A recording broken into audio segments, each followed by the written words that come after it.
информационный партнер радио КМСМ.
На ковре победу одержал Роман Лебеденко, спортивный клуб «Загалай», параллельный зачет «Лонин».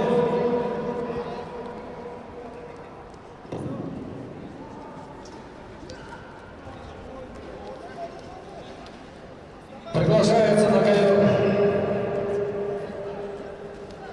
азиат Аржак Туа,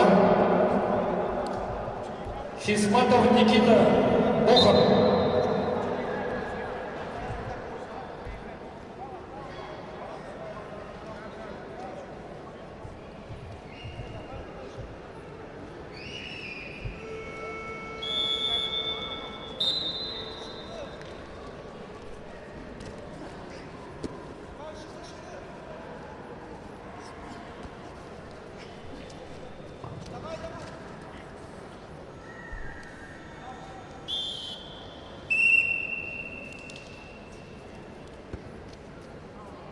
На ковре Б победу одержал Бардамов Дмитрий, Иркутск, ЦСКА.